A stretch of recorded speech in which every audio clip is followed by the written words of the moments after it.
Hai Hororver, dengan aku Ayu, masih tentang horror story lagi. Para pecinta cerita horor, siap-siap merinding ya.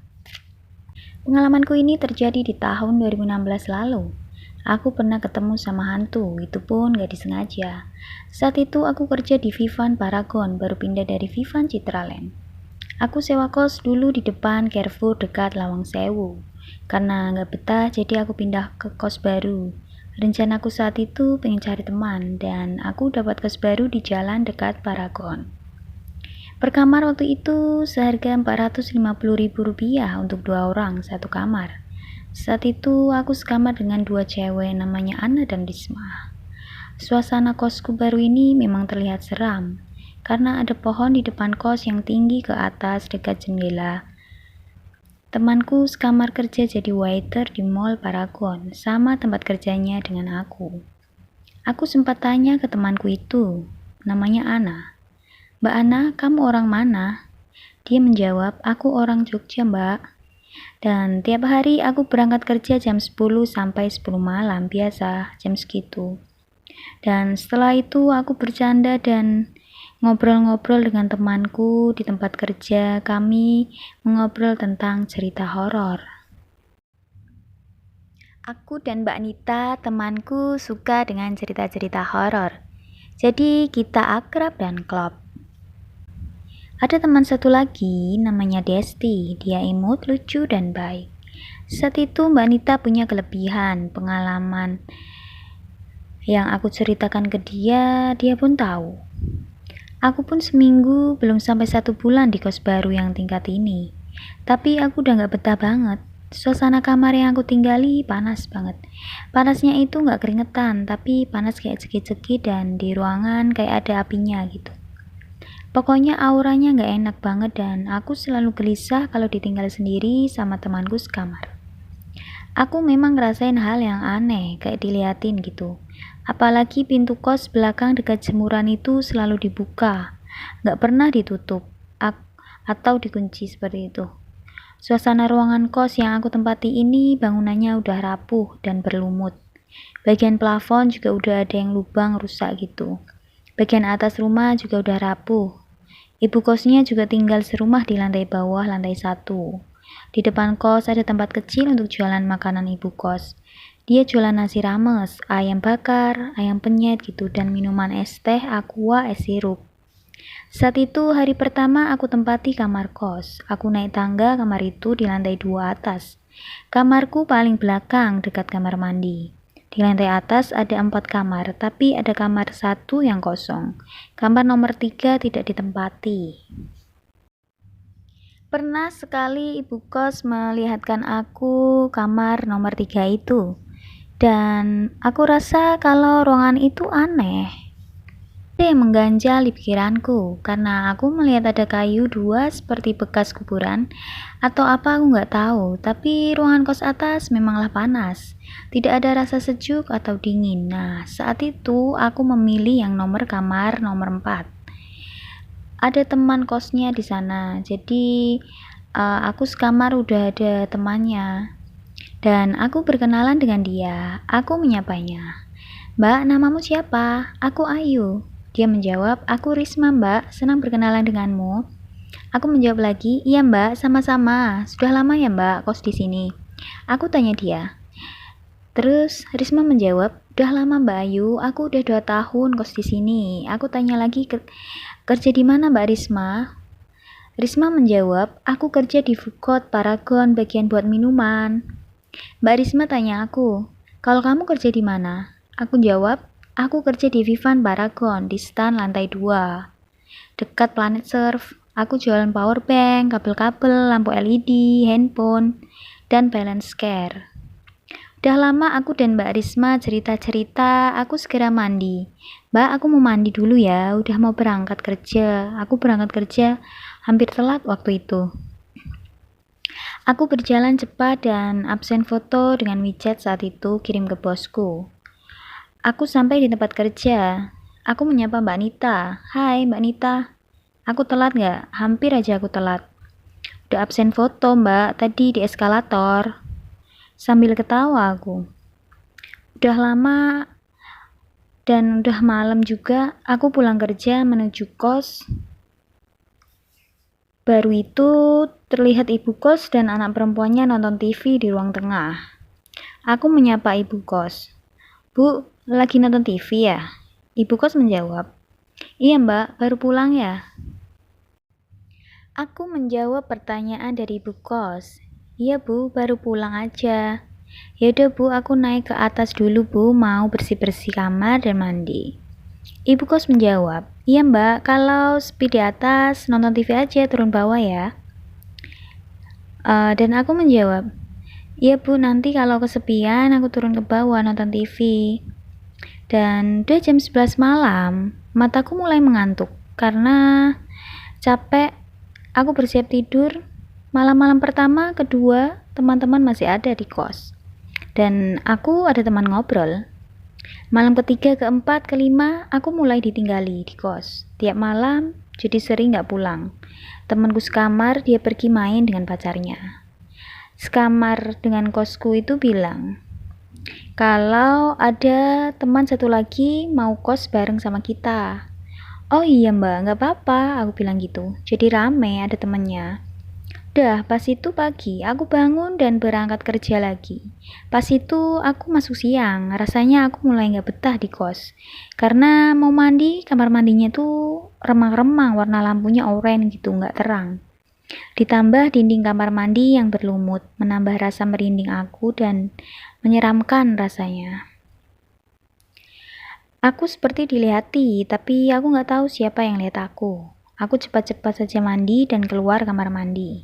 Aku langsung berangkat kerja. Di tempat kerja, aku ceritakan keadaan kos baruku dengan Mbak Nita dan Desti. Mereka sangat penasaran. "Kayak apa sih? Seseram itukah mbak kos baru kamu itu?" Dan sudah seminggu lebih aku di situ. Semakin gak betah aku dan berencana akan pindah kos. Aku tanya-tanya teman kos, di mana kos baru yang nyaman gitu. Dan aku ceritakan pada mereka, teman-temanku kerja, Mbak Nita, untuk ikut aku ke kos yang baru ini. Mbak Nita menjawab, "Iya mbak, besok sore ya. Aku main ke kos sambil bawain barang untuk pindah ke kos baru." Saat itu aku udah tanya-tanya orang dan dapat kos baru dekat McDonald. Mbak Nita bilang ke aku dia melihat ada 3 sosok makhluk di kosku tingkat yang dia ambil barangku itu. Kata Mbak Nita, ada pocong, ada kuntilanak, tuyul. Nah, pas aku dan Mbak Nita lagi nata barang dan mengambil barang di kardus, lalu turun, Mbak Nita memanggilku, "Mbak Ayu, coba lihat itu mbak." "Itu apa mbak? Di jemuran lihat gak?" "Apaan mbak?" "Ih, gak mau lihat mbak, aku pas itu gak sengaja melihat sosok baju putih rambut terurai ke depan. Gak kelihatan wajahnya di balik jendela kaca itu." Terkejut aku saat itu. Aku melihatnya melambaikan tangan padaku. Aku langsung cepat-cepat turun mengajak Mbak Nita untuk cepat meninggalkan ruangan kos di atas. Dan saat turun di tangga ada sosok tuyul kecil, ingin menjagal kakiku. Tapi aku menghindar, sungguh rasanya seperti mimpi. Dunia yang nyata ini seperti mimpi karena mataku melihat makhluk tak kasat mata itu. Di depan samping pintu kos, ada makhluk tinggi besar, menjaga pintu rumah kos itu. Kami cepat-cepat pergi menuju kos baru, dan sampailah ke kos baru. Mbak Nita dan aku masuk kos dan masuk kamar kosku. Dia melihat ruangan-ruangan dan lihat ke jendela. Dia bilang, "Hati-hati di jendela kos ini sering ada yang lewat mbak. Kasih tabur garam. Kamu beli garam kasar dan didoain pakai niat untuk keselamatan mbak." Aku menjawab, "Iya mbak, nanti aku beli garam, aku taburi garam kasar di jendela itu dan aku doain." Sudah selesai kita melihat kos baru. Aku dan Mbak Nita kembali kerja lagi. Kita ke Mall Paragon lagi. Saat itu jam 4 sore. Sampailah kita ke Mall Paragon. Kita ngobrol-ngobrol bentar dan sudah malam jam 11. Akhirnya kami pulang. Mbak Nita bilang, "Jaga diri baik-baik mbak. Kalau ada apa-apa, bilang sama aku. Aku akan bantu kamu." Aku jawab, iya mbak, makasih banyak ya. Sebelum pulang, Mbak Anita cerita sedikit padaku tentang ibu kos di kos lama dekat Paragon yang tingkat itu. Dia bilang, Mbak, ibu kos kamu yang dulu pakai pesugihan, Mbak. Aku jawab, masa sih? Tahu dari mana kamu, Mbak? Mbak Anita jawab, aku tahu, Mbak. Aku melihat ibu kosmu itu bawa bunga 7 rupa di kantong celemek masaknya. Dan tiap hari Selasa atau Jumat, dia mesti tutup jualannya. Itu syaratnya dari dukun itu. Oh iya mbak, aku baru tahu. Makasih ya udah kasih tahu aku mbak. Dan aku pulang kerja ke kos lama karena baru sebagian yang aku bawa barangnya. Aku juga belum pamitan dan akhirnya tepat 12 hari aku di kos itu, aku berpamitan. Aku SMS dan telepon ibu kosku. Isi SMS-ku saat itu, Bu, saya mau ambil barang nanti ya jam 9. Ibu di rumah nggak? Ini saya masih di kos teman, semalam nginep sana. Terus dia jawab, iya mbak, ambil aja, pintu depan kos nggak pernah dikunci kok, langsung masuk aja naik. Setelah ibu kos bilang gitu, aku dan temanku, namanya Naya, pergi ke kos untuk ambil sisa barangku. Kita berdua sampai ke depan kos. Saat aku lihat warung ibu kos tutup. Loh, kenapa ya kok tutup? Biasanya buka loh warungnya. Terus aku dan Naya masuk pintu depan kos. Kita berdua naik tangga ke kamarku nomor 4. Aku minta Naya ambil barang di kardus. Dan di luar kamar, aku ambil di dalam kamar. Aku bilang ke Naya, Nay, cepetan, ayo lama-lama. Di sini tuh nggak enak, cepet ambil kardusnya. Ngapain kamu ke belakang? Jangan kejemuran, aku bilang gitu. Nay bilang, aku mau lihat-lihat mbak, pengen lihat kejemuran kamu juga kayak apa. Jangan lihat-lihat. Kenapa sih mbak? Di situ loh kemarin aku lihat ada sosok yang aku lihat itu. Cepetan turun yuk, aku udah ambil baju di lemari. Nay jawab, ya udah mbak, ayo hati-hati di tangga agak licin ya. Terus Naya jawab, iya mbak jangan khawatir. Aku bilang Naya, Nay, tumben nih kos kok sepi ya jam 9. Biasanya ada orang banyak loh. Teman-teman belum pada berangkat, aneh banget. Apalagi ibu kos, kenapa dia nggak ada di rumah ya? Nggak ada di kos ini. Biasanya dia tuh ada loh, apa dia sengaja ya? Beneran loh, jam 9 pas itu hari Selasa rame loh ya. Tapi sekarang kok sepi banget. Dulu ada loh 3 orang di kos belum berangkat dan ibu kos juga jualan. Di depan situ, kayaknya nggak beres nih kos-kosan. Kos-kosan angker apa ya? Ih seru anai, ayo cepet-cepet bawa kardusmu ke motor. Kita berdua naik motor menuju kos baruku. Dan kita menuju ke kos McDonald Pandanaran Semarang sana, dekat situ.